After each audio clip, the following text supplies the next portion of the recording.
Voilà. Donc, au chapitre Arbaim Ushlosha du Gvurot Hashem, alors regardez, c'est très, très remarquable que le Maharal commence en vérité avec Brit Ben Abtarim, ce qu'on a fait longuement, très très longuement, Brit Ben Abtarim, Avram, voilà, l'alliance avec Avram, la prophétie que sa descendance sera esclave dans un pays étranger, les différentes raisons pour lesquelles ils seront asservis. Ensuite, tous les psukim depuis le début de Shemot, jusqu'à la traversée de la mer Rouge.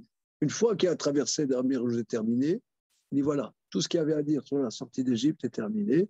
Maintenant, on va dire quelques généralités. N'est-ce pas? C'est assez, je pense que c'est à remarquer. Il dit voilà, il dit maintenant, on a terminé. Regardez, on reprend le début du chapitre Arbaim Shlosha. Achar shenishlam dvarim hashem yetziat Mitzrayim, od yesh ma'amarim pratim bazim. Salut Antoine. Bonsoir, bonsoir tout le monde. Alors là, maintenant, il rapporte la Gemara dans Sota, Yudalef Amud Bet.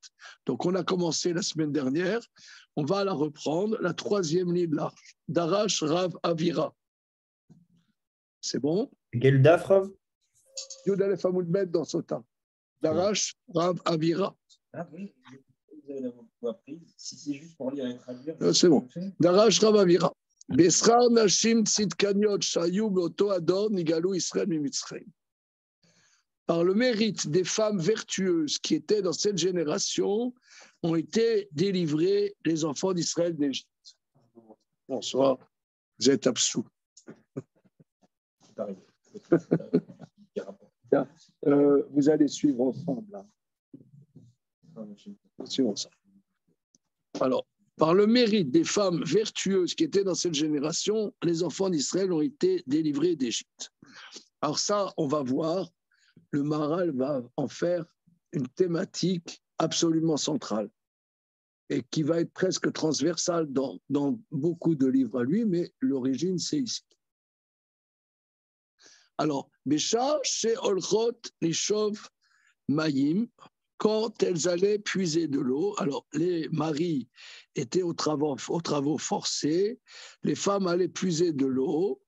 Alors, Akadosh Baruch Hu mezamen lahem dagim ktanim, et KDM, Akadosh Baruch Hu, le fait qu'il y avait des petits poissons dans l'eau qu'elle puisait, Shoavod mertsa maim mertsa dagim, elle puisait moitié eau, moitié poisson, ou baod veshoftosh tegderot, elles venaient, elles faisaient chauffer 2 casseroles, achad shel chamim verad shel dagim, une casserole d'eau chaude, une casserole de petits poissons. Au molichot et sel baem la sadeh, elles amenaient ces 2 casseroles dans les champs. Machitzot otam, elles lavaient les maris qui étaient épuisés du travail. Sachot otam, les parfumaient. Machilot otam, leur donnaient à manger. Mashkot otam, leur donnaient à boire. Niskakot lahem ben shefataim, et ils s'accouplaient entre les limites des champs, c'est-à-dire, on avait dit, dans les bocages.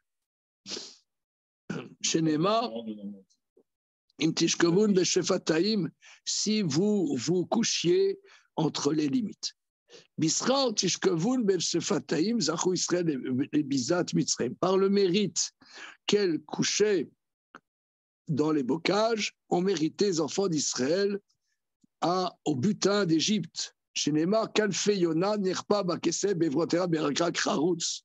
La semaine dernière, c'était dans les champs. Dans les limites des champs. Dans les limites des champs, et maintenant, c'est dans les. Non, ça veut dire, le mot Shefataim, on a vu dans Rashi, sur Rashi, dans Teilim, c'était t'as les champs, et t'as des limites, et t'as des genres de creux entre les limites des champs. Moi, j'ai traduit bocage. Un creux entre les champs. C'est bon, ok, c'est bon, tout va bien. Voilà. Kanfeyona nerpa ba kesev robotera berak rachutz. Mais qui va chez Mitabrot, et quand elles étaient enceintes, baol le baptême, elles allaient dans leur maison. Et qui va chez Magia Zman Moldehem, Olchot, Yoldot, Besade, Tachat Tapuar.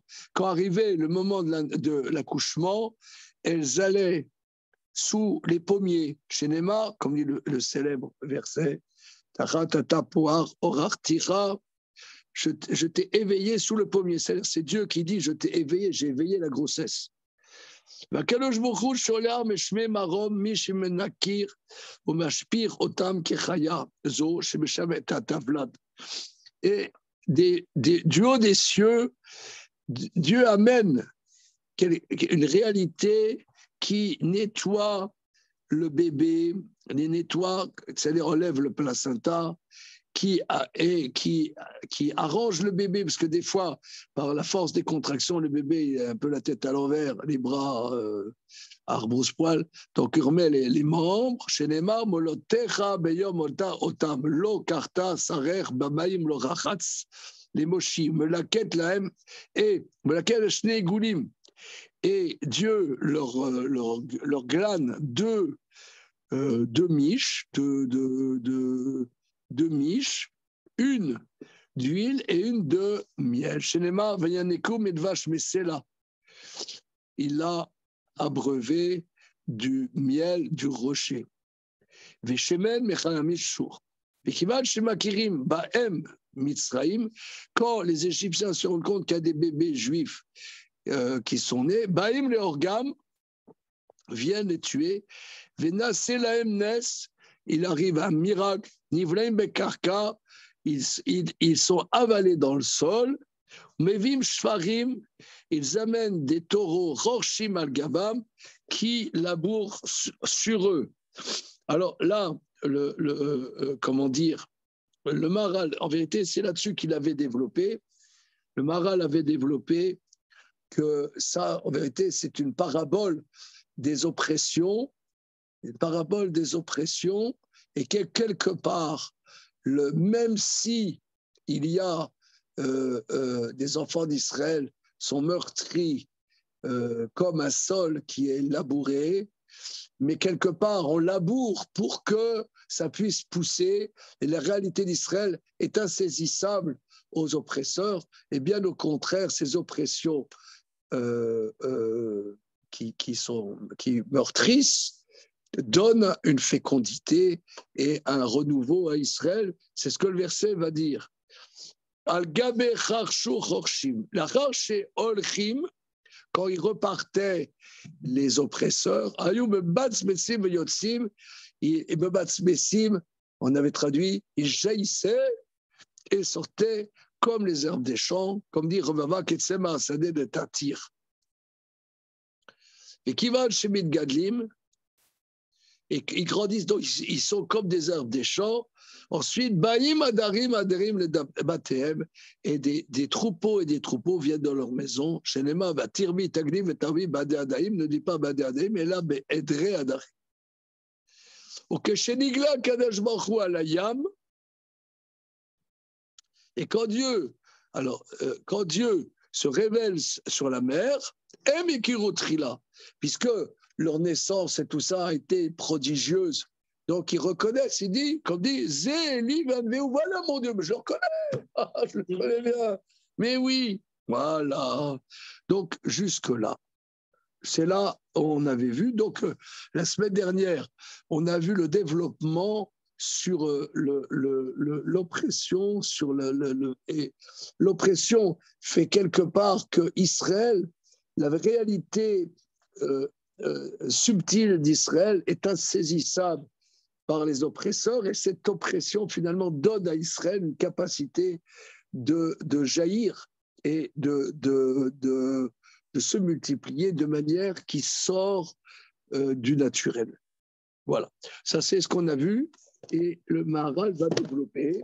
Alors on reprend.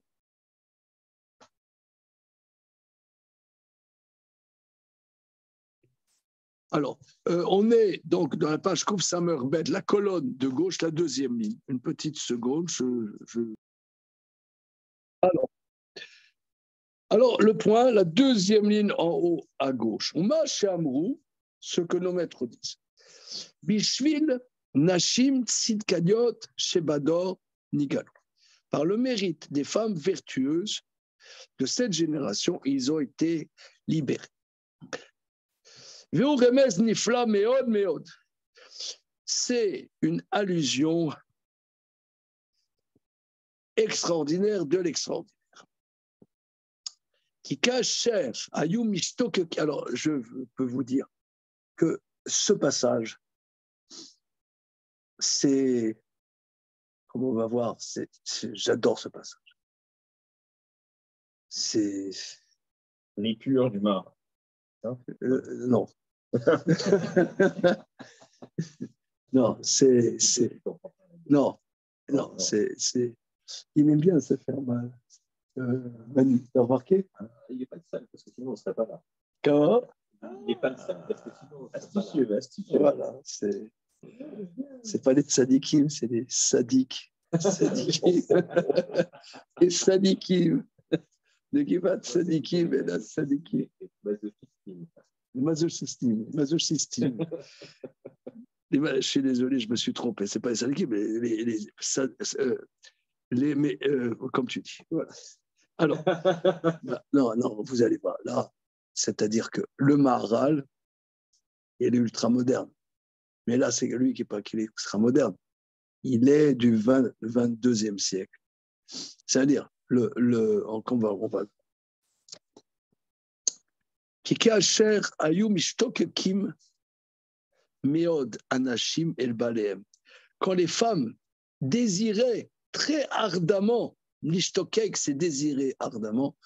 Donc, l'Ishtokek Meod, quand les femmes désiraient très ardemment leur mari, elles accouchaient des enfants aptes à la liberté.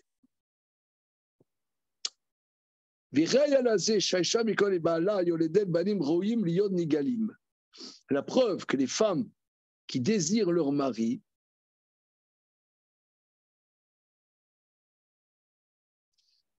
accouchent des fils aptes à être délivrés. Parce qu'à la fin du deuxième pérec de Nedarim, il y a un passage extrêmement important sur la vie intime du couple. Alors, il est vrai que dans l'étude sur le Tiferet Israël, on a déjà vu un peu ça. Voilà.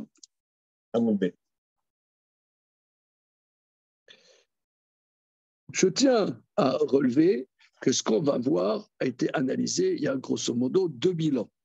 C'est-à-dire que il y a les sexologues, les sexologues, ça a été inventé, les sexologues, disons, dans les années 70, 1970, et là, c'était 1900 ans avant. Bon. Alors, le sexologue, c'était que des juifs. Citez-moi un sexologue non juif. Alors, qu'est-ce qui se passe? Qu'est-ce qui va? Vous savez pas? Non, on n'a pas. C'est pas grave. La preuve du Chumash, on attend déjà. Je cherche à la fois. Il manque juste une, en fait. J'ai cherché.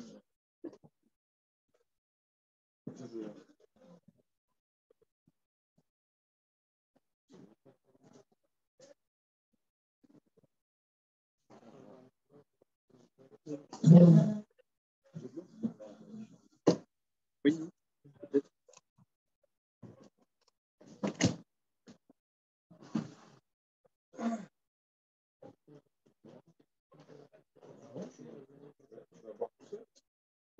Vas-y.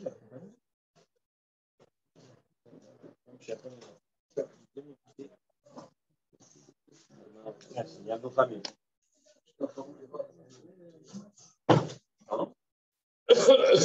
Bien. Alors, je reprends.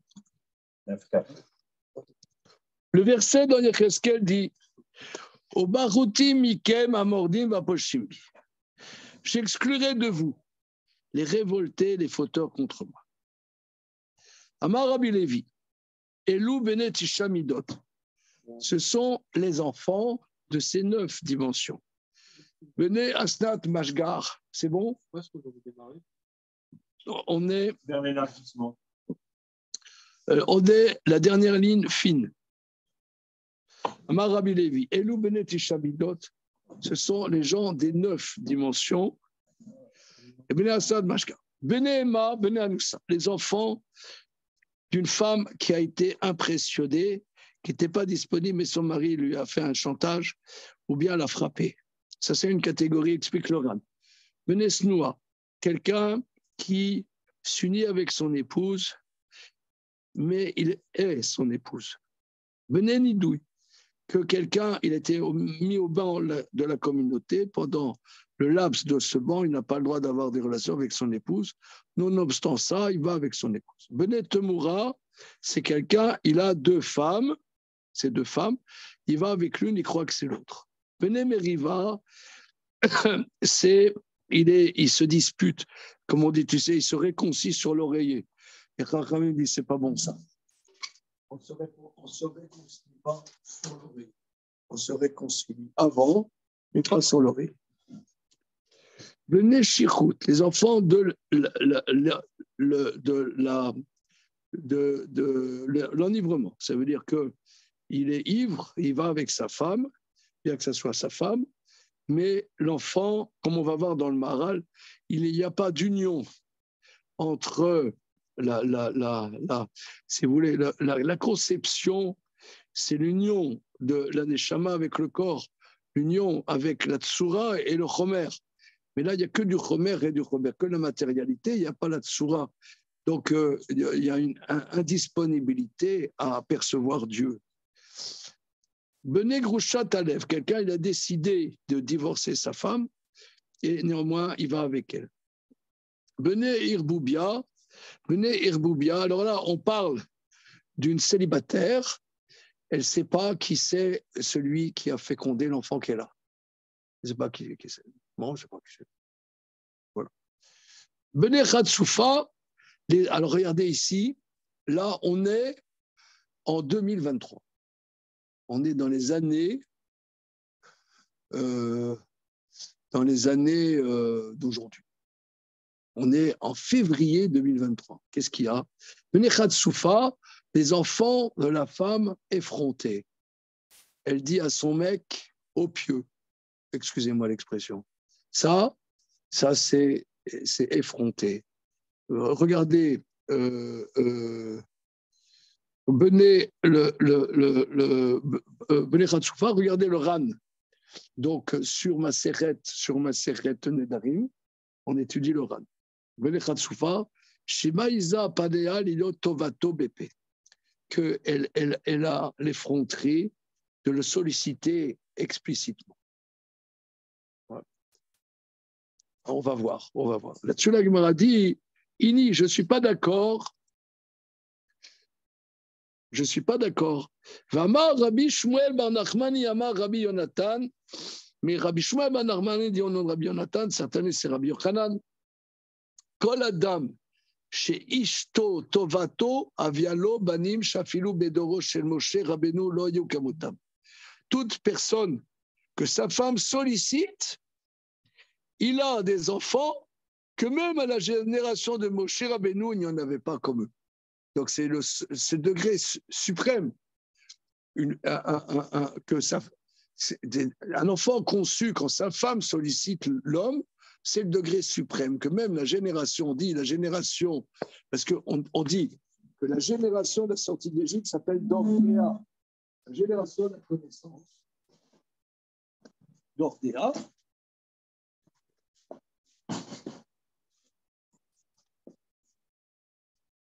la génération de la connaissance. Or, on voit que Léa, elle a sollicité Yankele et elle a eu Issachar qu'on appelle Bené Bina. Bené Bina. C'est ceux qui ont, ça c'est la connaissance et ça c'est la compréhension. Voilà, la compréhension. C'est une autre dimension supérieure au DA. Alors, alors comment on va voir les versets? Chez Neymar, Avou lachem hashim chamin nevonim. Amenez-moi des enfants, ok, voilà, nevonim, c'est Moshe Rabbeinu, il a dit dans le tribunal rabbinique, il faut des gens chachamim, nevonim qui comprennent. Et après, c'est écrit Vaikar et Rocher Shiftechem. J'ai pris les chefs de vos tribus, mais ce n'est pas écrit qu'ils étaient névonymes. Donc, il n'a pas trouvé des gens névonymes.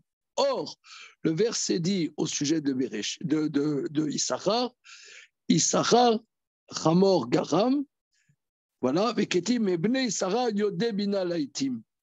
Or, les gens de la tribu de Issachar, que Issachar, c'est l'enfant qui a été conçu quand Léa a sollicité Yaakov, on les appelle qui connaissent la compréhension. Donc, à Géla Moshe, il n'y avait pas. Alors, donc, il y a une contradiction. Réponse, c'est que Léa, elle n'a pas dit explicitement venez ici, Milor, vous asseoir à ma table. Ouais. Il fait si froid dehors, ici, c'est confortable. Tu ne connais pas? Edith Pierre. Voilà, Edith Pierre, évidemment. Je connais. Voilà. Mais je ne connaissais pas les parents. Moi, je connais, moi. Comment tu connais, toi? Mais tu es trop jeune. Lui, c'est Highlander, il a 150 ans. Mais les jeunes ne connaissent pas. Là, il a vendu son âme au diable, c'est Faust. Même Coluche, je ne connais pas les jeunes. Okay, il nous dit qu'il a 18 ans, mais il a 540 ans. Mais dis-moi, comment était François Ier? Il mangeait beaucoup de chevreuil. Ah, pas mal, hein? Oui, alors comment tu connais Je le connais, non? Comment? C'est connu. C'est connu, évidemment. Alors, on y va. Après, je ne peux pas dire c'est quoi la chanson. Comment? Précise. D'accord, mais si les paroles, elles sont pas cachères. Ah, oui. Ouais. D'accord. Non, je connais que Le Khadodi. Ikrat Kala.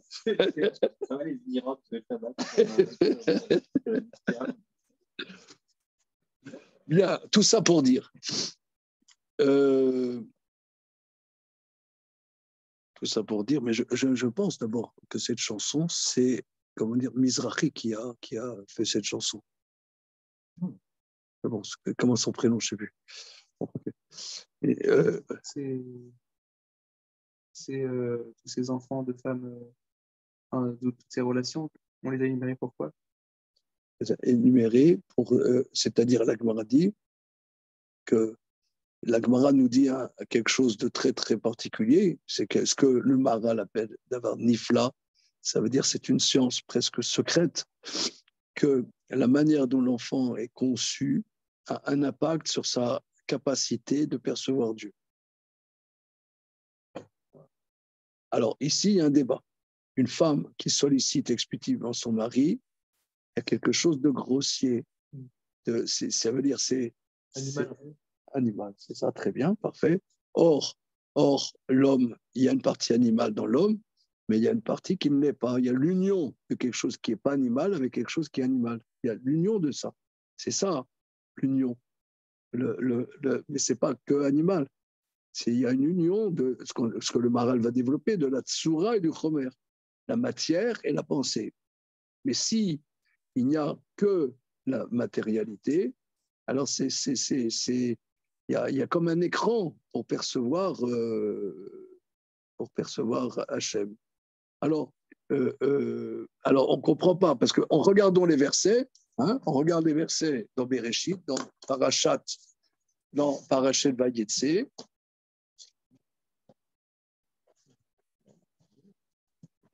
Je les connais par cœur.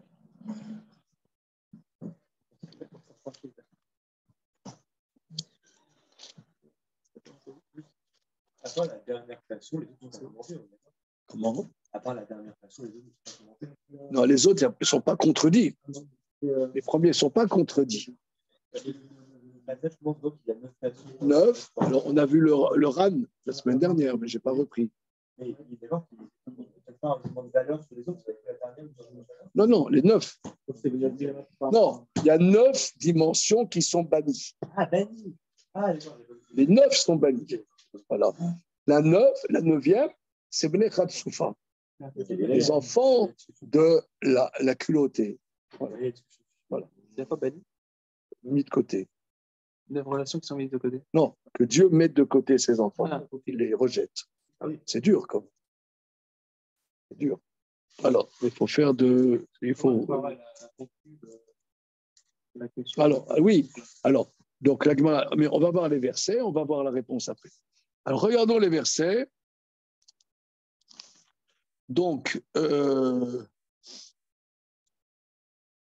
Léa a eu comme enfant, il a eu Réhouven,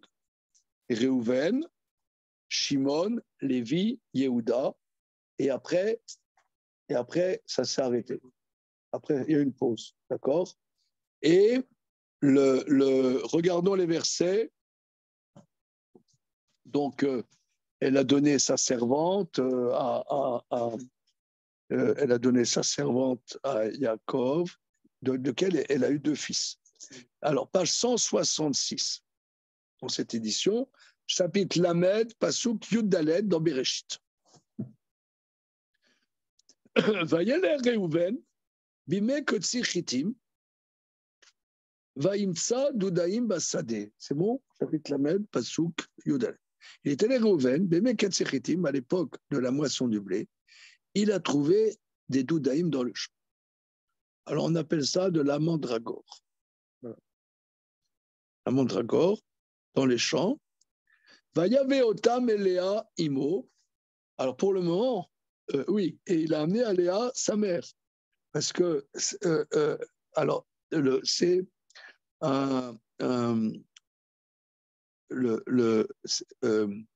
c'est un, comment on dit, aphrodisiaque féminin. La mandragore, ça éveille le désir féminin. Comment? Oui, mais c'est justement le sujet, c'est que le désir et la fertilité vont ensemble.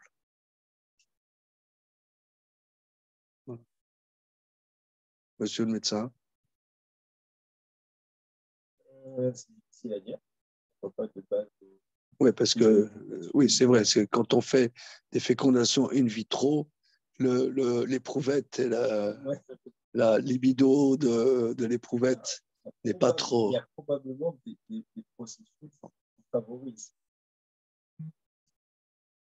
Probablement des processus qui doivent favoriser.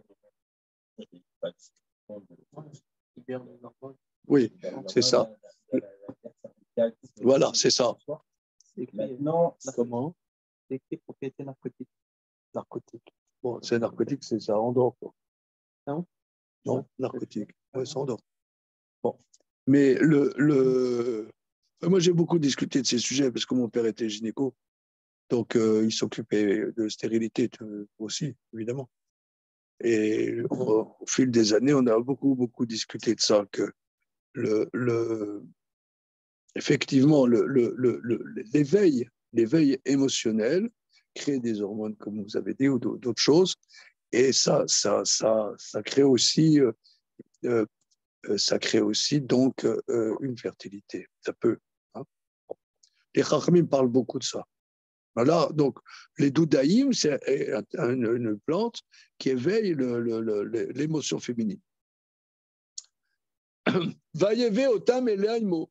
Il a amené à Léa, sa mère, qui Léa se morfondait. Elle n'avait plus d'enfants, elle voulait avoir des enfants. Alors aussi, ce sujet, c'est un grand sujet. C'est un grand sujet, c'est que les matriarches, elles étaient, comment dire, déchaînées pour avoir des enfants, parce que c'était aussi amener les shvatim, c'est amener construire le peuple d'Israël. Vatomer Rachel et Léa.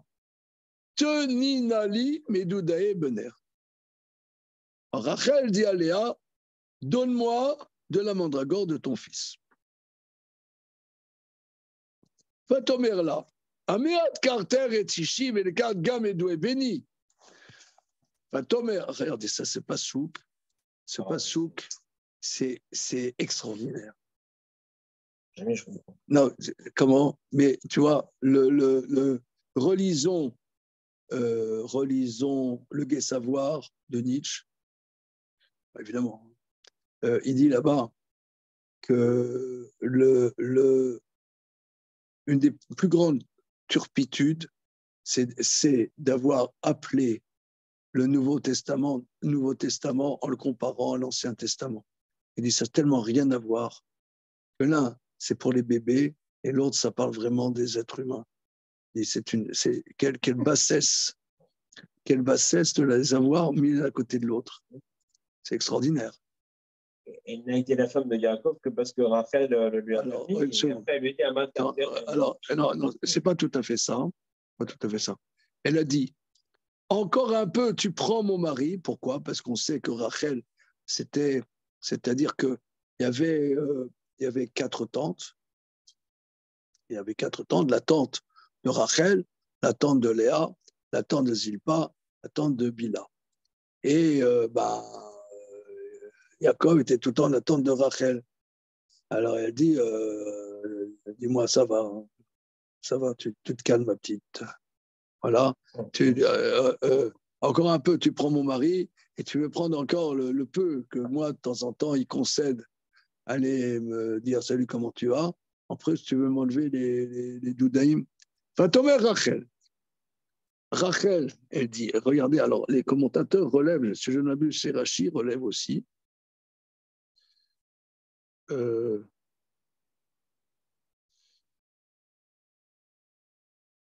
Pas ici, mais Rachi va relever, je vais vous le dire, pour rapporter. Donc, elle a dit Rachel, c'est pourquoi il couchera avec toi cette nuit à la place des doudaïm. Tu me passes les doudaïm, ouais. Donc, Rachel dit, tu me passes les doudaïm et je te passe un tour. Alors, ce soir, normalement, il doit venir avec un bouquet de roses. Ouais. Ce sont des roses blanches. Voilà.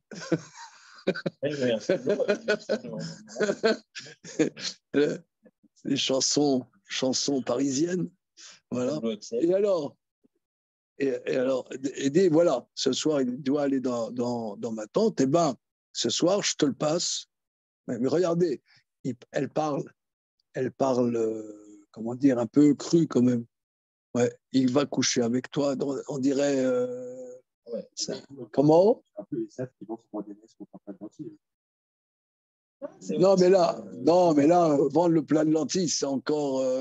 Là, c'est un peu. Comment? Là, c'est pas de la symbolique. Ouais, non, je sais pas. Nous, dans nos milieux, on parle pas comme ça.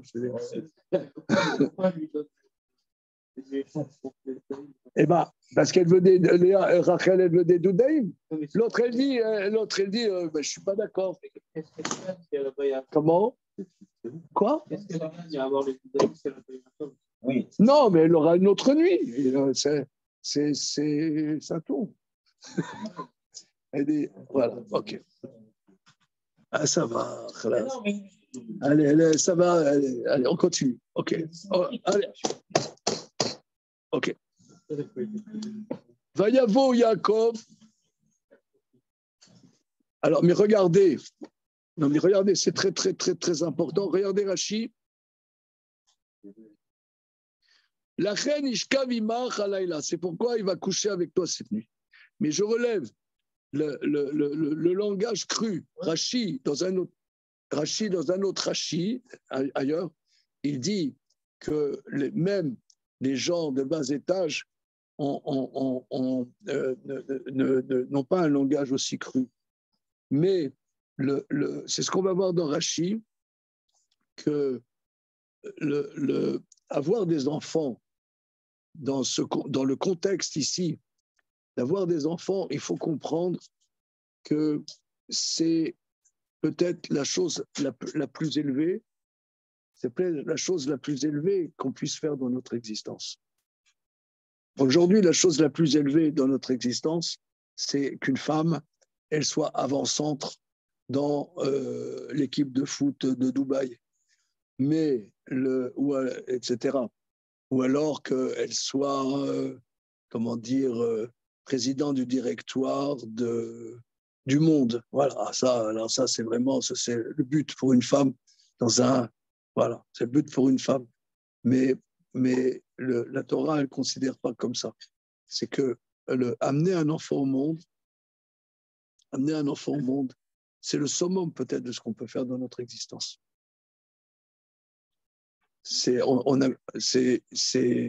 Bon, j'ai développé ça sur le fait que pourquoi la première chose que Dieu ait dit à l'homme, c'est d'avoir des enfants.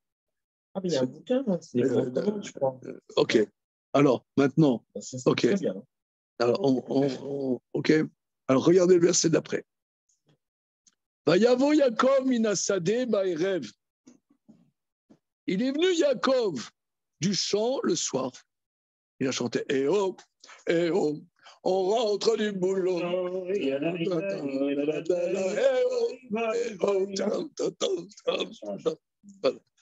Alors, il est venu Yaakov du champ le soir. Va tetse Léa likrato. Elle est sortie Léa à sa rencontre. Bah oui, puisque lui, il avait programmé son GPS pour l'attente de Rachel. Dans 25 mètres. Non. Bien. Une nouvelle carrière. Alors, ok. Je vois pour GPS. Donc voilà. Donc il fallait vite sortir parce que c'est des Bédouins, sortir du camp des Bédouins pour aller à sa rencontre, qu'il ne se trompe pas. Et elle lui dit, va t'etser Léa Likrato, elle est sortie Léa à sa rencontre, va Tomer, Ella et Tavo, vers moi tu viendras, qui s'arrore serartira bedoudé beni. Car payé, je t'ai acheté avec les mandragores de mon fils. J'ai payé mon tour. Voilà. Voilà. Vaishka bima vos. T'as pas aimé ça? C'est pas très joli. Et ça fait les chivats étudiants, c'est tout leur local. Il a voulu. C'est de mal en pis. Ah, les mecs qui sont pas en présentiel, là vous loupez. Hein. C'est terrible. Alors, on y va. Regardez le verset suivant. Vatomer Ella et Tavo, vers moi tu viendras. Qui s'achor serartira bedoudei beni. Car payé, j'ai payé je t'ai acheté par le mandragore. Vaishka bima balayla où il a couché avec elle cette nuit où balayla où vous voyez bien que là il y a une erreur. Une erreur grave. Là, Aïla, où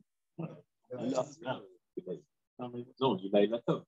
Ah oui, non, mais Balaïla, il manque un. Balaïla, où Ah, il manque un. Alors voici ce dos.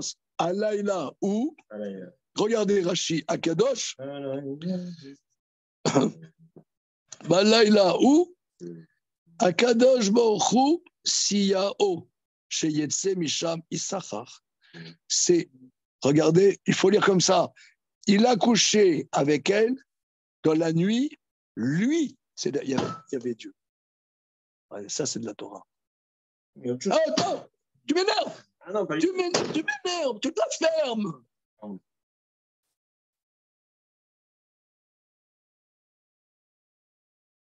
C'est pas du bavardage, c'est pas du bavardage. Non, une seconde.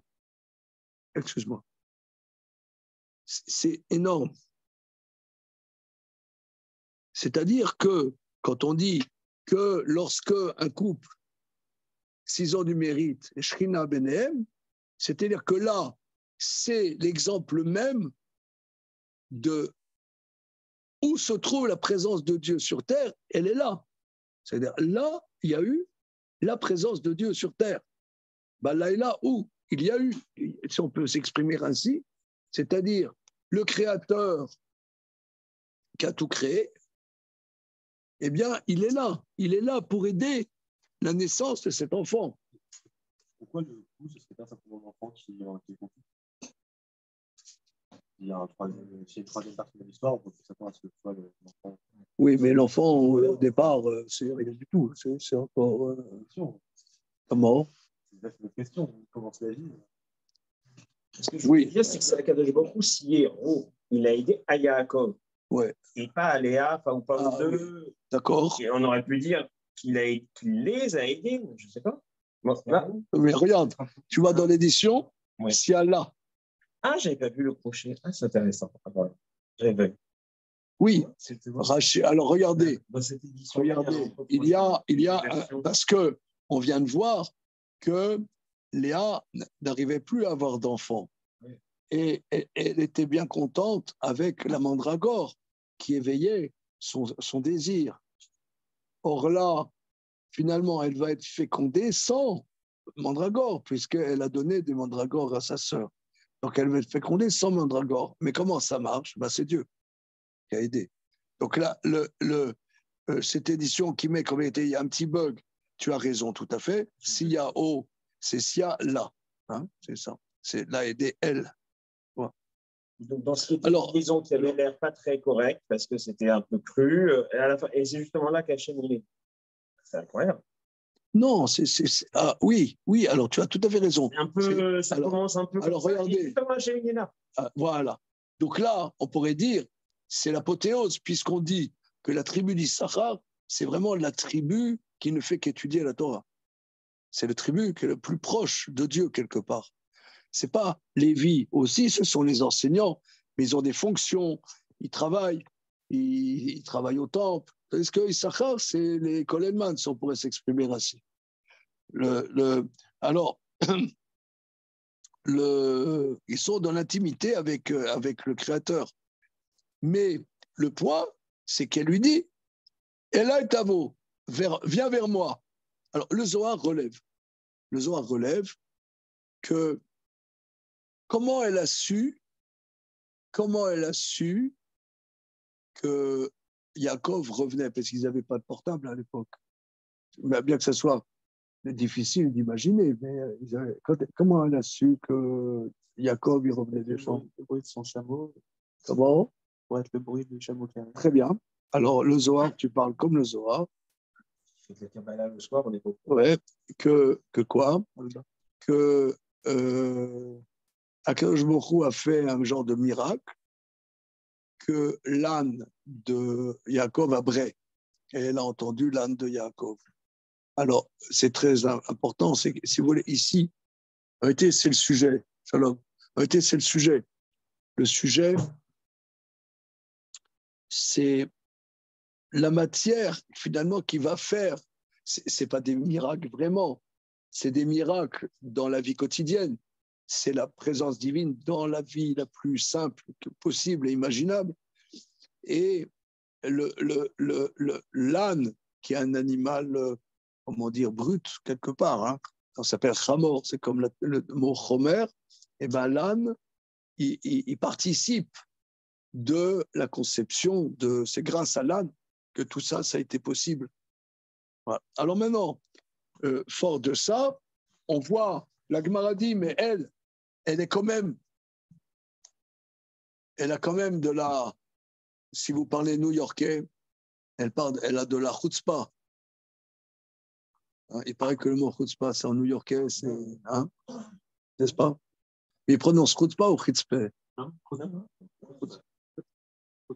Chutzpah? Non, pas qui est à New York. Chutzpah. Ah, mais c'est employé couramment dans la presse. Hein. Ah, dans la presse, même à l'écrit? Ah, d'accord. Chutzpah, ça tu dis n'importe quel américain comprend. Un américain qui dit. Non, pas du tout. He has a Rosh Katan. Mais avec leur accent. Il est têtu, je crois. Rosh Katan. Ok. Alors, Ok, donc on voit elle lui dit, viens vers moi. Donc on voit bien qu'elle vient vers moi, pas pour regarder un DVD de Louis de Funès. Hein, donc c'est quand même Rootspan. Regardez la réponse de la Gemara. Donc c'est une question, puisque tu dis que l'enfant qui est conçu par la femme qui sollicite explicitement, il y a quelque chose d'animal, hein, comme tu as dit, Gaël. Eh bien, on voit que là, Léa, elle a sollicité. Elle a,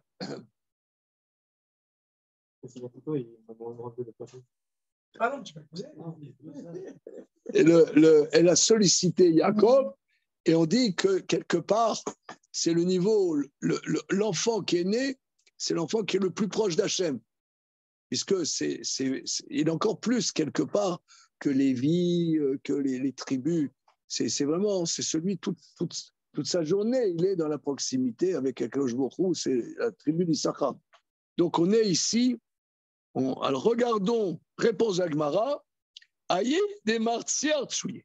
Ici on parle qu'elle enjôle. Elle enjôle. Elle ne dit pas explicitement, elle lui fait un petit sourire mignon. Mais Léa, c'était pas vraiment ça. Regardons le Ran. Regardons. Des martières tsouye. C'est bon, Rabbi Issaï? Martières tsouye, elle le séduit. Elle lui fait plaisir. Elle lui fait plaisir. Et elle lui fait un petit plat qu'il aime bien. Et qu'est-ce qui se passe ce soir? Tu m'as fait un plat de lentilles. En même temps, s'il suffisait de faire ça, pourquoi vendre en dragon? Non, mais elle n'avait pas l'idée au départ. Pourquoi? Pourquoi vendre la mandragore? Pas compris. S'il suffisait de les voir et de séduire. Non, mais oui, c'était c'était programmé, c'était le mardi soir, 20h, chez Rachel. Oui. Elle lui dit je t'ai acheté, quelque chose comme ça. Oui. Donc, elle lui donne l'information finalement, non? Oui, donc c'est explicite, tu dis. Non, c'est quelque chose qu'il ne savait pas, donc elle lui donne l'information, ce soir, t'es avec moi, comme s'il ne le savait pas. Oui, il ne le savait pas. Donc le fait qu'il aille vers elle, c'est parce qu'elle l'a séduit finalement. On n'a pas vu qu'elle l'a séduit. Artsur Tsouye, c'est pas vraiment séduit. Artsur Tsouye, elle le contente. Artsur Tsouye, elle le contente. Voilà, elle fait une allusion. Alors, regardons le Ran. Des Artsur Tsouye, je me fatais au thé, mais des vrais Ritsouy ou Pius. Elle séduit avec des paroles gentilles et accommodantes, comme Léa. Chez l'homme, Yaakov, elle a la sourbe et voilà. Avalon, c'était Tomato BP. Il a dit, viens. Forcé, hein. Comment? Un petit peu. Ah, c'est forcé, hein. Un peu forcé, ouais. Elle lui a dit, viens chez moi, viens dans ma tente. C'est clair. Ça veut dire. Parce qu'à l'époque, il y avait pas Netflix, hein, sur la tente. Non, s'il te plaît.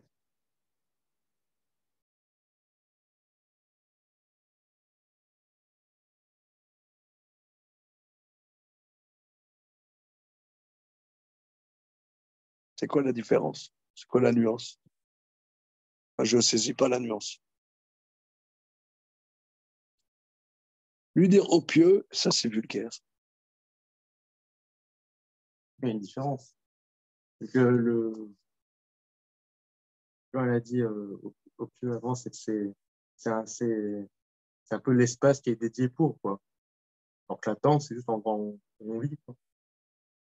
Ouais, tu comprends. C'est proche, hein. C'est proche, C'est pas explicite. Mais regardez, c'est quand même très important parce qu'aujourd'hui, il y a toute une propagande que la femme, elle doit s'exprimer comme un homme. Hein, je sais pas. Dites-moi que je rêve ou non. Hein, il y a des articles là-dessus, il y a des émissions là-dessus, non? il doit parler comme une femme. Plus ça, ouais. Non, l'homme, il doit parler comme une femme et la femme doit parler explicitement. Pourquoi non, moi, j'entends des nanas dans le métro, mais moi, je m'en bats les couilles, ils disent les filles. Ah oui, alors ça, si quelqu'un peut m'expliquer, mais ça, on est filmé. Non, je n'ai jamais. J'ai une collègue qui a dit ça une fois. Non, mais J'ai failli lui demander mais. excusez-moi, mais Dis-moi que c'est à la mode. Mais je n'ai pas compris. Mais les filles aussi qui boivent des bières, je sais pas, mais Ah ouais. les filles qui boivent des bières, des bocs,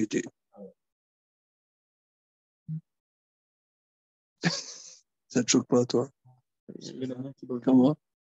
Une fille qui boit de la bière. Comment? C'est pas une question de choquer, mais c'est que c'est vraiment. Non, la bière, non.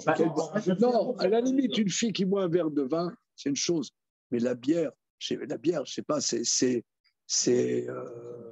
y a quelque chose un peu, c'est un peu grossier, la bière. C'est ouvrier, quoi. Oui, mais c'est ouvrier qui sort de la vie. Qui sont beaucoup plus masculins que l'homme. Par exemple, on ne voit jamais voir jamais on voit une femme boire un whisky, quoi. Les autres gars, ça, c'est quelque chose de mode, c'est accessoire. Ah non, c'est pas une question. C'est l'idéologie. Comment? Ok, est-ce que si le pantalon, par exemple, voir des femmes avec un jean de la rue, il y a 100 ans, ça me peut choquer. Pas mal, c'est pas mal. C'est pas mal. Intéressant, c'est pas mal.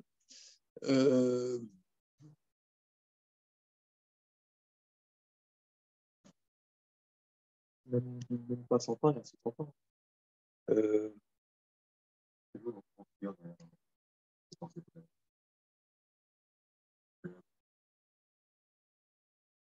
Entre parenthèses, vous savez qu'un des grands penseurs de la propagande, c'était, je me souviens plus son prénom, Bernays. On a déjà parlé de ça, hein? Bernays, neveu de Freud, qui a écrit un livre qui s'appelle Propaganda, que je vous conseille. Tu connais? Tu as entendu parler? Et ce livre a été le livre de chevet de Goebbels.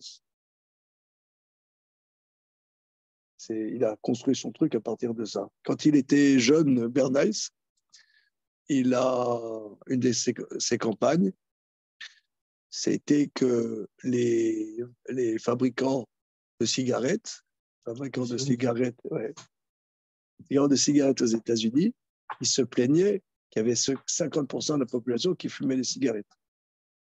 Alors, lui, il a inventé que les suffragettes et les féministes dans les années 1920, pour affirmer leur revendication de femmes en tant que femmes dans la cité, et ben dans les manifestations, toutes, elles prennent des cigarettes. Et c'est comme ça qu'ils ont gagné des parts de marché. C'est extraordinaire. Ce qui est intéressant, c'est qu'à l'époque, propagande et publicité, ça se confond. Ben, ça, oui, aujourd'hui aussi, mais aujourd'hui aussi. Propagande est connotée négativement, on dirait pas. Mais non, mais c'est de la propagande. Non, d'accord. Ça l'est. Si tu veux, c'est que non, je sais pas, je suis le seul à avoir lu des articles là-dessus, que pourquoi les femmes ne solliciteraient pas les mecs comme les mecs sollicitent les femmes. Pourquoi sortons de ces sentiers battus? J'ai lu des articles là-dessus, je suis le seul là à avoir lu là-dessus. Non? Précisément, je peux pas dire. Comment? Il y a plein de trucs qui vont dans ce sens. Pour les Chachamim, c'est ça. Alors, mais là, vous voyez, c'est incroyable parce que soit c'est la déchéance, mais en réalité, voyez, moi je crois toute cette histoire du féminisme est dans cette Gemara. Parce que moi je me plais à dire, hein, je l'ai dit souvent, que la fondatrice du Women Lib, c'était une juive de Brooklyn qui s'appelait Betty Friedan. On a déjà parlé de ça. Non? Bernays, oui, mais non. C'était au début des années 60, il y a eu la fondation de Women Lib, c'était l'amour féminin. Et c'était une juive de Brooklyn, Betty Friedan. Et c'était une star, quoi. Elle a inventé la poudre. Et après, elle s'est opposée à ses talmidotes, à ses disciples, parce qu'après, elle a revendiqué la nécessité de l'expression de libre, c'est-à-dire de la libido féminine, du désir féminin. Et après, toutes ses disciples ont été des militantes lesbiennes. Elle a dit, mais ce n'était pas du tout ce que je voulais. Elle a claqué la porte. Et quand elle est décédée, je ne sais pas, en 2000, je ne sais pas, en 2009, je ne sais pas quoi, il y a eu un article dans Libération, je crois qu'il est en ligne, cet article, je le relis de temps en temps parce que moi, ça m'émeut énormément, cette histoire. Ils mettent dans l'article dans Libération, quand elle est après, vers ses vieux jours, ils mettent dans l'article, elle est revenue à ses racines juives à l'étude du Talmud. Mais c'est extraordinaire. Betty Friedan. Betty Friedan. C'est pas son nom de jeune fille. Elle s'est mariée avec un nom juif qui s'appelait Friedan. Betty Friedan, un truc comme ça. Mais c'est extraordinaire parce qu'elle, en vérité, ce qu'elle revendiquait, c'était pas qu'il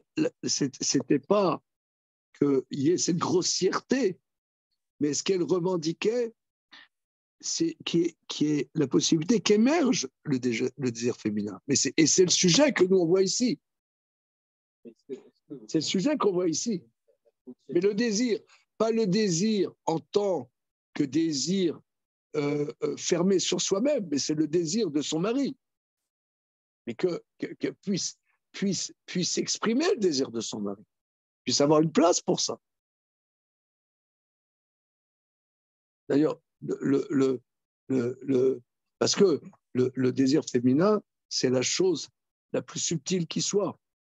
Beaucoup de commentateurs disent, la Gemara, elle le dit dans Maseret Nida, que pourquoi la Gemara, la Torah, elle dit que la femme, elle est Nida un certain jour, pour que se réveille son désir.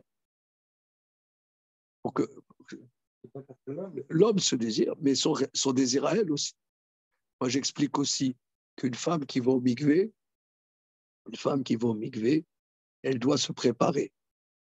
Elle doit se préparer, et ça prend du temps, la préparation du mikvé. Elle doit se regarder ses ongles, regarder si elle n'a pas des saletés, si ses cheveux sont bien dénoués, si elle n'a pas des choses dans les oreilles, dans les dents, si elle n'a pas... Elle doit aussi regarder si elle n'a pas, je sais pas, un pansement ou un truc sur son corps. Moi, j'appelle ça une auto-érotisation, qu'elle doit prendre conscience de sa personne, de son corps. Elle va dans la baignoire, elle s'éveille, se prépare. Et les 7 jours propres, c'est tout un processus de préparation à que s'éveille son désir, son attente, etc. Ça, c'est fondamental, c'est colossal.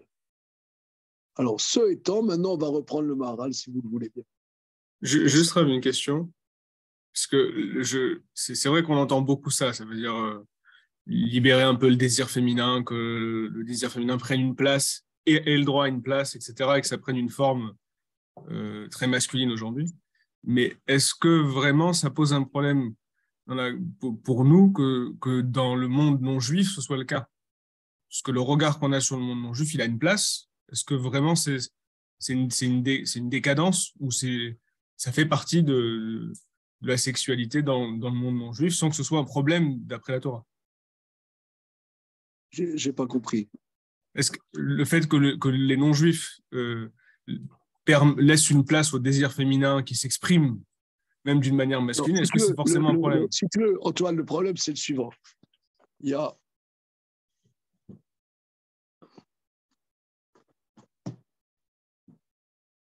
il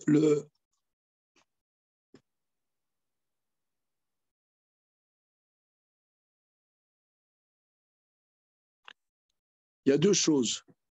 Il y a le désir, c'est pas le désir pour que moi j'ai un plaisir masturbatoire, mais c'est le désir de quelqu'un.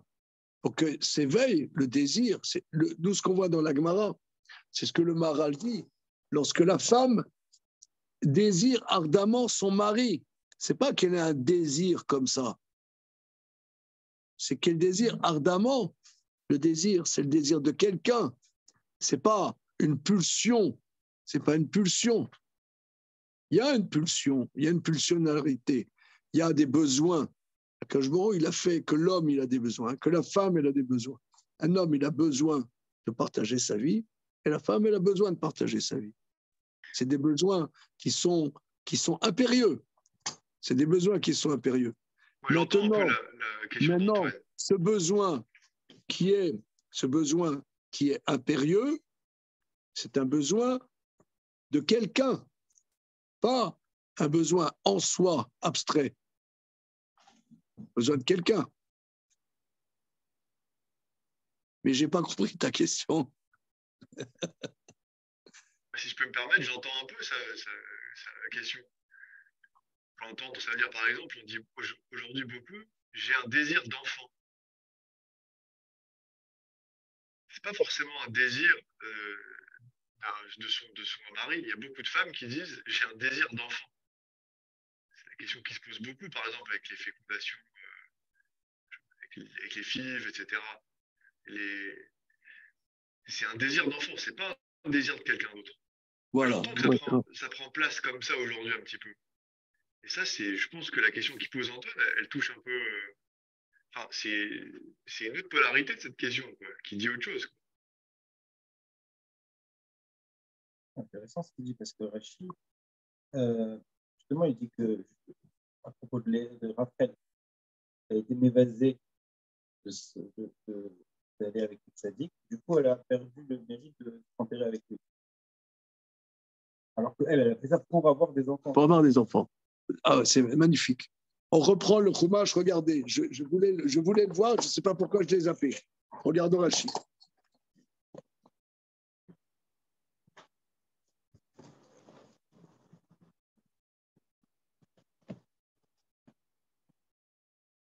Verset Telvav.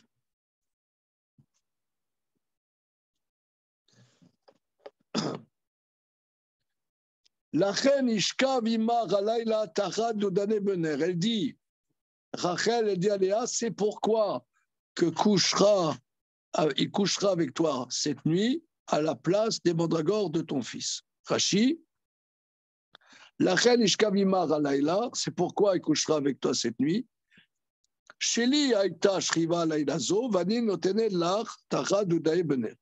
C'était mon tour qu'il aille cette nuit, et je te le donne à la place des mandragores, ton fils.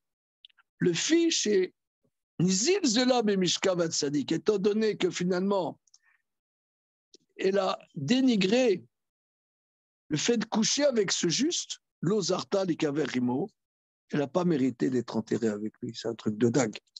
Donc je reprends ce que toi tu dis, Jonathan. C'est vraiment, comme on dit en yiddish, c'est un rapt. Tu as saisi un truc là, qu'elle veut des enfants. En vérité, le principal, c'est pas d'avoir des enfants, c'est être avec lui. C'est ça, ce que Ça tu... met la tête à l'envers. Elle voulait... Eh ben, on dit qu'elle a... Ouais. C'est la proximité. En vérité, Ok, c'est très, très profond. Maintenant, on commence notre étude. Hein. C'est maintenant que ça va commencer. Parce que là, c'était... Pourquoi les altélettes comme ça? Comment? Pourquoi les altélettes, c'est bizarre? Elle a tout fait pour sauver sa sœur quand elle s'est mariée. C'est une sorte de... Non, mais Rachel, bah, évidemment, non, c'est pas une vengeance. Mais quelque part, là, il y a c'est ça le sujet. C'est ça le sujet. C'est l'union de l'homme et sa femme. Maintenant, il y a des enfants. Ce qui est très important. C'est ce que Rambam, on l'a développé dans le passé, que Rambam, dans les lois du mariage, d'abord, il y a 15 chapitres dans les lois du mariage, 15 chapitres sur le mariage, et seulement à la fin du 15e chapitre, il part de la mitzvah d'avoir des enfants. Donc, on dirait dans Rambam que d'abord, c'est un couple, ensuite, il y a des enfants. Bien que la base, c'est avoir des enfants. Mais non, ce n'est pas la base, c'est un couple qui a des enfants. coup, Jacob, il a rentré dessus. Jacob, il délaisse sa femme. Elle doit arriver à cette extrémité-là pour faire exprès. Enfin, les hommes dans la Torah, ils sont toujours un peu manipulés par leur nana. Non, ça, excuse-moi, c'est un peu une constante. Je sais pas, c'est le cri du cœur.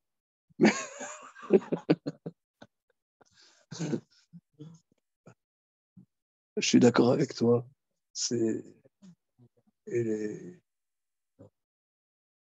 se laisse faire, quoi. Hein, il est gentil. Oui, c'est par Rachel. Oui, c'est vrai, il aurait pu dire. Dis-moi, Léa, t'exagères un peu quand même. Ah, il aurait pu dire, ça va. Non, c'est vrai, c'est vrai. On voit du côté de Léa, on voit du côté de Rachel, mais Jacob, lui, comment? Elle passe son avis, il suit. C'est étonnant, hein? Il est fatigué aussi. Il arrive. Non, on ne dit pas qu'il est fatigué. Non. Ça, c'est Esaü qui est fatigué. Non, on ne dit pas qu'il est fatigué. Il arrive du champ. Mais il arrive du champ. Ouais. Ouais. Non, on dit fatigué. Non, on fatigué, c'est Esav est fatigué. Pourquoi le terme fatigué, on le voit avec Esav. Ok. Alors maintenant, on prend le Maral. Alors, il rapporte la Gemara en résumé. Amar Rabbi Shmuel bar Nachman, Amar Rabbi Yochanan, etc. Kol Adam Basham Idul. Bion Davarzi. Bion Davarzi.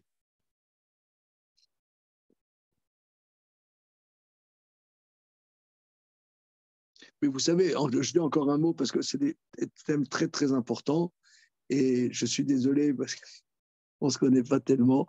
Mais parce qu'avec mon copain Manu, j'écris un livre sur l'histoire d'abord des enfants.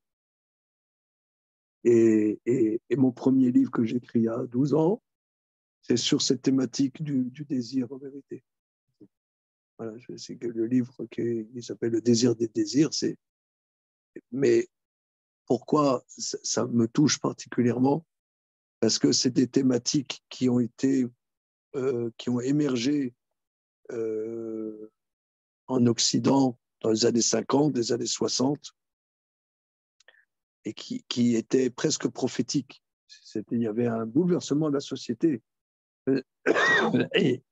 Et en particulier, il y a un penseur que j'ai découvert tard qu'il était juif, je ne savais pas au départ, c'est Wilhelm Reich. Je sais pas, non, Wilhelm Reich.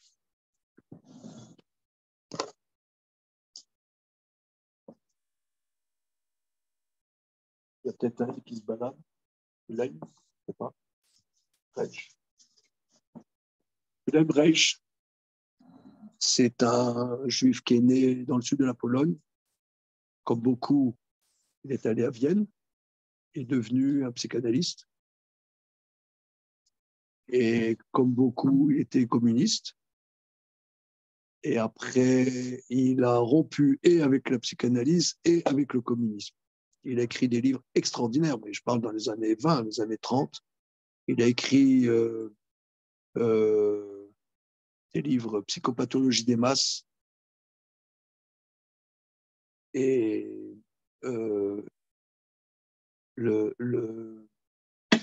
des livres très, très bouleversants. C'était un juif pas du tout dans la Torah, hein, il était complètement ignorant en Torah. Mais des intuitions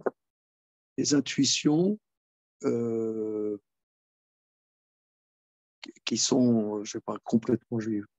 Et c'est lui, après Wilhelm Reich, il y a eu cette Betty Friedan. Et disons, quand il y en a qui veulent comprendre un peu qu'est-ce qui s'est passé en mai 68, etc., vous avez entendu parler un peu. Ouais. En vérité, ces thématiques, après, c'est devenu grossier. Voilà, c'est ça. Je ne sais pas si c'est clair un peu. C'est devenu. C'est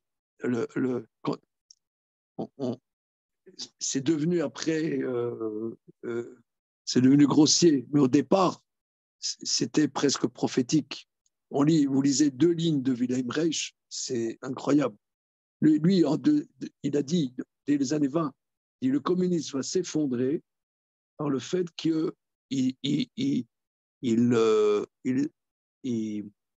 s'abstrait du désir des individus. Alors après, c'est devenu, dans les années 70-80, c'est le développement des lesbiennes, des homosexuels, etc. C'est un contresens. Parce que là, quelque part, il n'y a que du désir, il n'y a plus il y a plus d'échange, il n'y a plus de rencontres, il n'y a plus de rencontres, il y a que ça se transforme en pulsion, et plus un désir. Le désir, c'est le désir de, pas une pulsion. C'est vrai que c'est mu par une pulsion, mais c'est une recherche. Mais au début des années 60, il y a eu aussi Herbert Marcuse. Hein, non,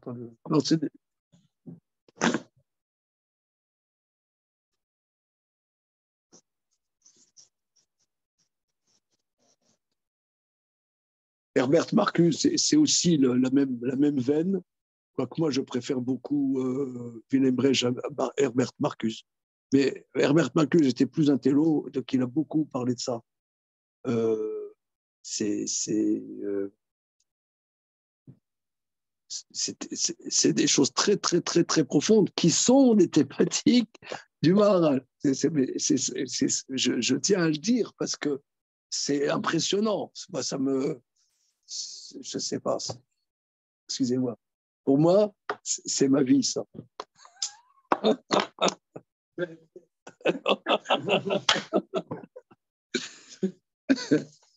Non, pour moi, c'est ma vie. Voilà.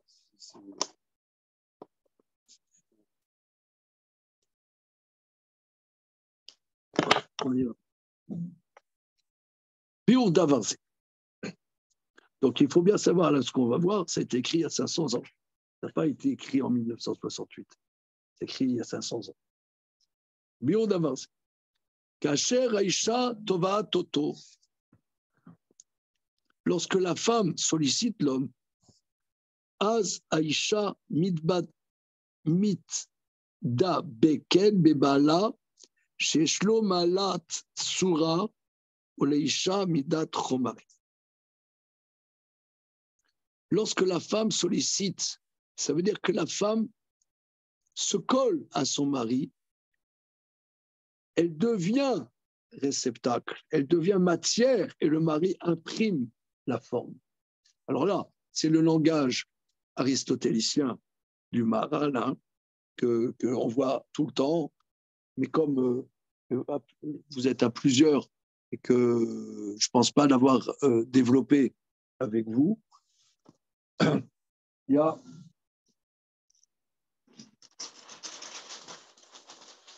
moi, je ne suis pas connaisseur, je suis plus connaisseur de Wilhelm Reich que d'Aristote dans le texte, mais quand même, on voit, il y a des terminologies, il y a une grosse différence. Alors, si un philosophe écoute ce que je dis, peut-être il viendra me lapider, me buter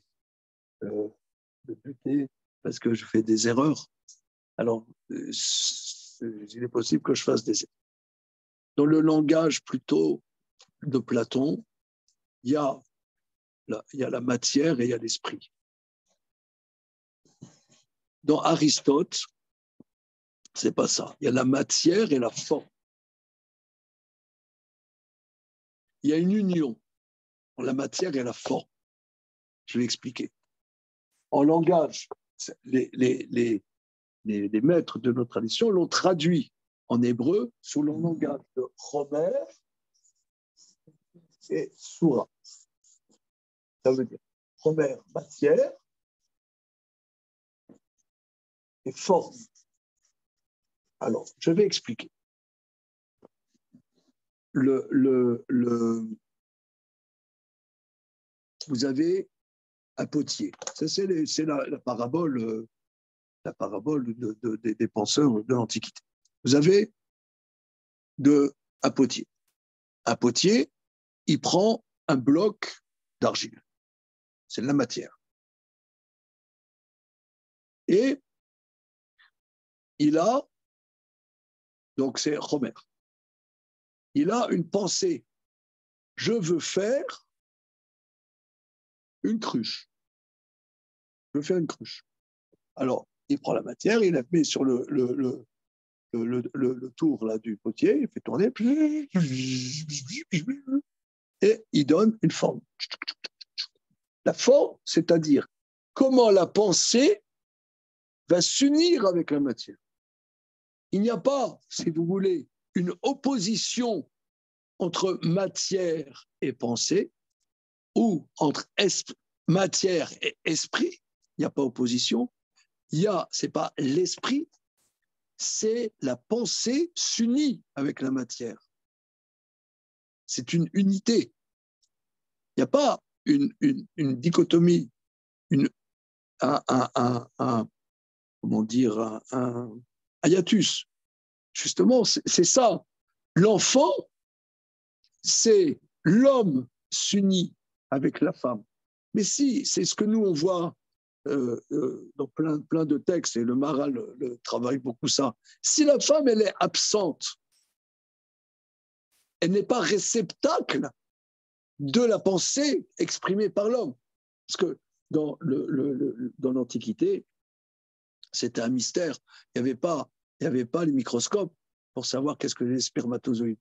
Je ne sais pas moi, les spermatozoïdes, ça fait 250 ans qu'on sait que c'est, je ne sais pas quoi, monsieur. Moi Ah oui. C'est vraiment minuscule. Hein. C'est minuscule. Ouais, c'est hyper minuscule. Bon. Donc, ce que le mec il met, on ne sait pas bien qu'est-ce qu'il met. Hein. Donc, dans l'Antiquité, il met un truc. Il met un truc. Mais comment ça se passe?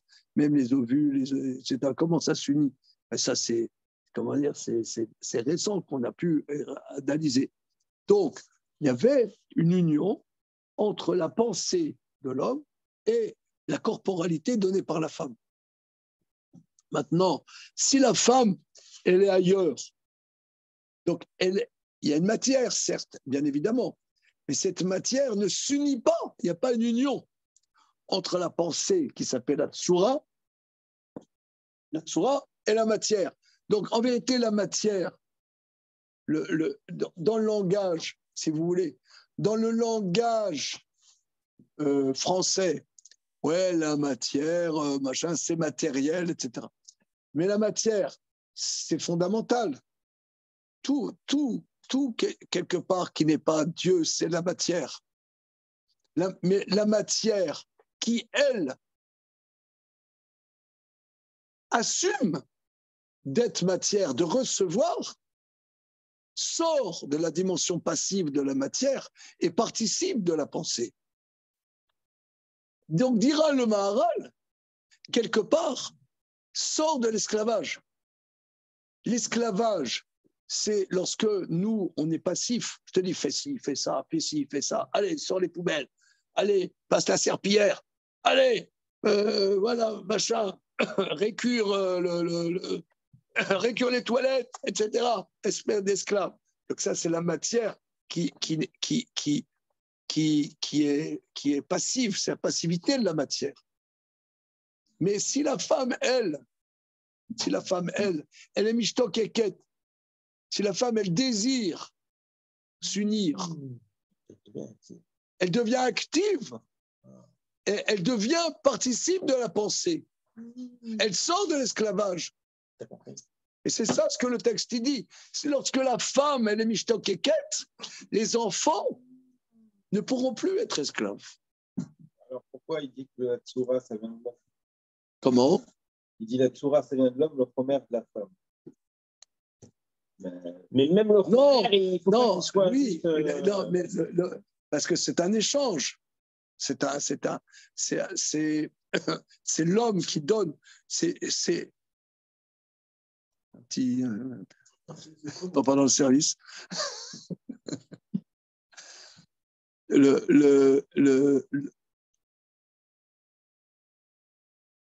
Parce que la femme,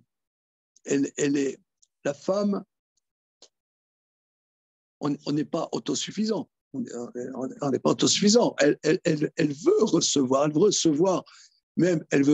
même, peut-être, elle veut recevoir de fait que le mari lui donne une présence, lui donne une existence, lui donne une existence, un but.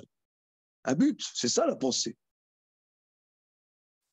Donc ça, c'est grosso modo ce que le Maharali dit. Hein? Pousse. Par rapport à Esther, il y avait eu le placement avec Réverange. Je crois que c'était un peu ça qui parlait de la femme, fondamentalement, elle est placée. Carcaolam. Ouais. Donc finalement, il y a quand même une dimension dans la femme. Non, non, c'est la femme, quand elle est violée, elle est carcaolam. Mais fondamentalement, ici, c'est le contraire du viol. C'est le contraire 180 degrés. Donc, tu as tout à fait raison. La femme, elle n'est pas carcaolam, elle devient active, justement. C'est la première fois que je vois le caméraman du Chiour qui participe au Chiour et fait avancer le Chiour. C'est un copain. Mais je vois ça. Tu filmes là? Non. Ah bon, d'accord. Non, j'ai pris Ouais. Allez, maintenant. Ça va manquer au gars. Allez, on commence notre étude, c'est bon? Alors, on y va. 2006. Biouda Varzé. Kacher Isha Tovat. Regardez encore une fois, parce que tout la radio, puis moi je ne regarde pas tellement Internet, j'écoute la radio de temps en temps. Et comment dire, il te parle, voilà, de la femme, comment dire, le consentement féminin, du machin, des violences conjugales, etc. Et regardez la dimension de ce dont les Chachamim lui parlent. C'est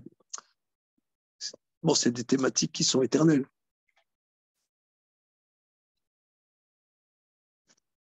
Kacher Aïcha Tova Toto, quand la femme le sollicite, Aïcha Midabeken Bebala Shieshlo Malat Sura. Et la femme, non, le mari, la dimension de la tsura, de la forme. Alors regardez, le terme forme, qui est un terme très très important chez Aristote, forme, c'est comme vous diriez aujourd'hui que lorsqu'il y a eu la découverte de l'ADN, on dit que l'ADN informe, il informe. C'est un langage qui informe les cellules. Ce terme informer, l'information, c'est le langage aristotélicien. Tout à fait le langage aristotélicien. Ça informe, ça donne une forme. Alors c'est ça, tu as les cellules souches, etc. Eh bien, tu as, je ne sais pas qu'est-ce qu'il va faire, que telle cellule va devenir un foie, telle cellule va devenir un cerveau, telle cellule va devenir un orteil, un truc, un machin. En vérité, au départ, c'est une forme informe. Informe. La femme est formée. Non, Beckett. Elle colle à son mari, qui a la dimension de la forme, et la femme, la dimension de la matière, mais la matière en tant que matière supérieure. Iné midabek a chomer betsoa, se colle. Donc cette union de la matière dans la tsura, meshalemet aisha atzma, elle trouve sa complétude dans sa tsura. Elle attend parce qu'elle sait que c'est le but de son existence, c'est se coller à son mari. Le fikar aviala banim nevonim, c'est pour ça qu'elle a des enfants nevonim. Shinim sharim akor tsura. Elle a des enfants qui comprennent. Ça veut dire que cette matérialité qui vient se créer, quelque part, est affranchie d'une bassesse de la matière. Ces enfants sont dans la pensée, loin de la matérialité.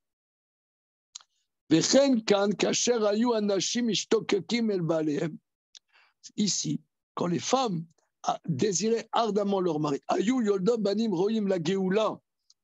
les enfants appellent à la libération. Chez Kacher Amarnou, nous avons dit moult fois, ou la chomer, car l'asservissement, c'est le fait d'être pris dans la matérialité. La tsura ou ben chorim. Or, la tsura, c'est la dimension de la liberté. Kacher Haïta, c'est ce qu'on dit, les enfants d'Israël, quand Moshe est venu, ils étaient oppressés, ils étaient mes concert rois, ils n'étaient pas prêts, ils n'étaient pas disponibles à écouter, tellement ils étaient asservis. L'asservissement, si tu veux, par exemple, gagner sa vie, c'est important. La Torah nous demande qu'on soit indépendant financièrement. C'est quelque chose de vital, très important. Mais de là à tourner toute la journée pour gagner sa vie, c'est un asservissement. Tu n'es pas disponible pour la pensée. Donc la pensée, fondamentalement, est libre, est liberté. Mais la pensée, c'est la liberté. Très important, ça. Très, très important. Une pensée qui n'est pas libre, ce n'est pas une pensée, c'est des slogans, c'est de la propagande, ce n'est pas de la pensée. Quand la femme désira ardemment son mari, il y a donc la complétude de la matière dans la tsura, elle attend sa complétude. Donc, c'est ça ce que dit, excusez-moi, Mavdil, ce que disait Betty Friedan. Elle, c'était pas la négation de l'homme, au contraire, c'est donner un espace pour que la femme puisse être disponible pour désirer de s'unir à l'homme. Mais si au moment où tu dis non, l'homme c'est notre oppresseur, on ne veut pas de l'homme, c'est un nouvel esclavage.